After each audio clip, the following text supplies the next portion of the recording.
तो यहाँ पे 3 परफेक्ट गैसेस मतलब आइडियल गैसेस जिनका केल्विन में टेम्परेचर दिया हुआ है T1 T2 T3, उनको मिक्स किया गया।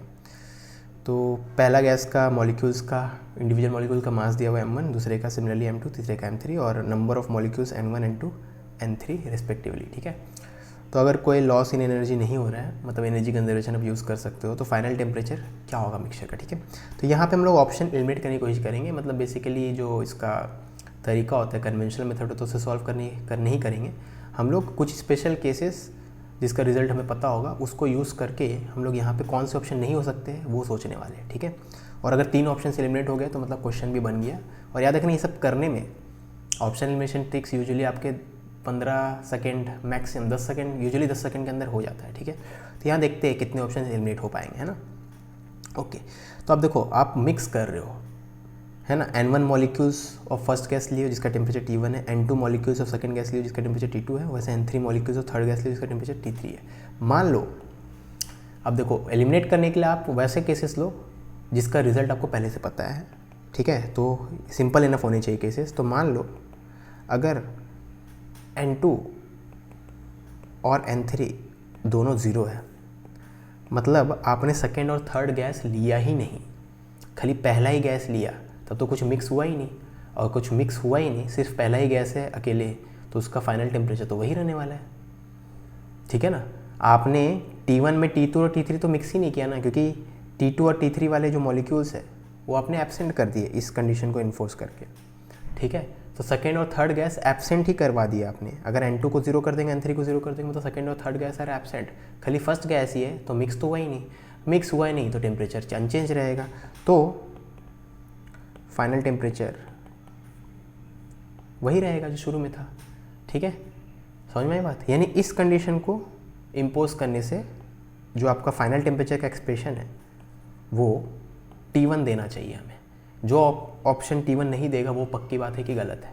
ठीक है, तो चलो यहाँ पे चेक करते हैं। तो यहाँ पे T2 और T3, N2 और N3 को 0 पुट करना है। अब यहाँ पे आप देखोगे तो N2 और N3 को 0 पुट करने का जगह ही नहीं है। बेसिकली मैं बोलना चाहता हूँ कि ये चीज़ इसके बराबर नहीं है, तो ये तो एलिमिनेट हो गया, क्योंकि इन दोनों को 0 पुट करने पे आपका जो भी करेक्ट ऑप्शन होगा इन चारों में वो इसके बराबर आना चाहिए, या वो expression must reduce to this, must simplify to this. ठीक है, लेकिन ये तो T1 + T2 + T3/3 हो रहा है ना, तो ये ऑप्शन तो एलिमिनेट हो गया।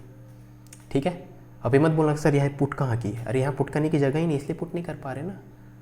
ठीक है, तो ये तो एलिमिनेट हो गया, तो डी ऑप्शन एलिमिनेट हो गया। तो इसके बेसिस पे आपका ऑप्शन डी जो है यहाँ नहीं दिख रहा, तो इसके बेसिस पे ऑप्शन डी जो है एलिमिनेट हो गया। ठीक है, अब इसमें पुट करते हैं N2 और N3 को 0, तो N2 वाला टर्म गायब कर दो, N3 वाला टर्म गायब कर दो। तो यहाँ पे देखोगे N1 से एक N1 चला गया, T1 से एक, तो यहाँ पे तो आ रहा है N1 × T1, तो यहाँ पे अगर आप इसको देखोगे तो N1 × T1 आ रहा है। ठीक है, which is again not equal to T1, क्योंकि हमें चाहिए इन दोनों को 0 पुट करने पे फाइनल टेम्परेचर T1 चाहिए, लेकिन ये तो N1 × T1 दे रहा है, विच इज़ नॉट T1। ठीक है, तो ये भी एलिमिनेट हो गया। तो आपका D और C दोनों एलिमिनेट हो गया। इसमें पुट करेंगे N2 को 0, N3 को 0, N1 कैंसिल, T1, तो ये तो T1 दे रहा है, तो ये तो T1 दे रहा है आपको, तो इसको एलिमिनेट नहीं कर सकते। इसको तुरंत टिक मत कर देना। ठीक है, ये अभी तक ये पता चला है कि ये दोनों गलत है, ये श्योर नहीं होंगे। ठीक है ना, एक केस अगर सेटिस्फाई करे इसका मतलब नहीं कि सही है। ठीक है, अब इसको देखें, N2 और N3 को 0 पुट करेंगे, वो वाला टर्म को भूल जाते हैं, N1 N1 कट गया, तो ये भी T1 दे रहा है। ठीक है, तो बस ये दोनों ऑप्शन ही एलिमिनेट हो पाया, C और D। B और A और B एलिमिनेट नहीं हो पाया। तो आपको देखो सिंपल इनफ केस सोचना है जिसका रिजल्ट आपको पहले से पता है बिना कैलकुलेशन के। तो अगर मैं सेकेंड और थर्ड गैस को एब्सेंट ही कर दूं तो आपका क्या रिजल्ट आना चाहिए, पहला गैस का टेम्परेचर ही फाइनल टेम्परेचर होना चाहिए, क्योंकि उसमें कुछ मिक्स ही नहीं हुआ। ठीक है, तो उसके बेसिस पे हम लोगों ने C और D को एलिमिनेट कर दिया, है ना। इसी को स्पेशल केस बोलते हैं। स्पेशल मतलब इतना सिंपल केस जिसका रिजल्ट आपको पहले से पता है विदाउट एनी एनालिसिस। ठीक है, ओके।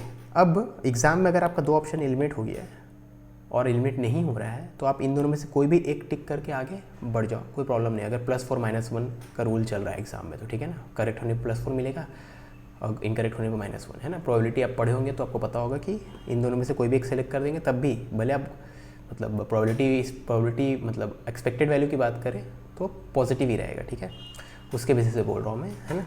लेकिन अगर आपको और फर्दर एनालाइज करना है तो आप ये सुन लो अब कि इस फॉर्मूला, इस चैप्टर में कोई भी फॉर्मूला नहीं जहाँ पे टी स्क्वायर दिखता है हमें। एनर्जी वाले जितने ही फॉर्मूला आप देखो, ठीक है, N C V delta T या एन सी वी टी, ये सब आता है ना, P V equal to N R T, मतलब इस चैप्टर में टी स्क्वायर वाला फॉर्मूला है ही नहीं, ठीक है। तो अगर टी स्क्वायर का फॉर्मूला ही नहीं है तो टी स्क्वायर पे डिपेंडेंस वाला टर्म नहीं आएगा, ठीक है। आप एक्चुअली में जब इसको सॉल्व करने बैठोगे तो आप बेसिकली बोला है ना एनर्जी लॉस नहीं हुआ है, तो initial internal energy of 1 + 2 + 3 should be equal to final internal energy of the mixture, यही करने वाले हो, ठीक है। तो वहाँ पे N C V delta T 1, N C V delta T U and N C V delta T 3 वो सब करके इक्वल टू 0 पुट करेंगे। Change in internal energy of first second third gases का सम क्या होना चाहिए, 0। आप वही करोगे तो वहाँ पे कहीं भी टी स्क्वायर मतलब टी का पावर 1 ही आएगा ना, टी स्क्वायर वगैरह नहीं आएगा, तो सिर्फ उसके बेसिस पे इन दोनों के में से आप इसको एलिमिनेट कर दोगे, क्योंकि टी स्क्वायर नहीं आ सकता।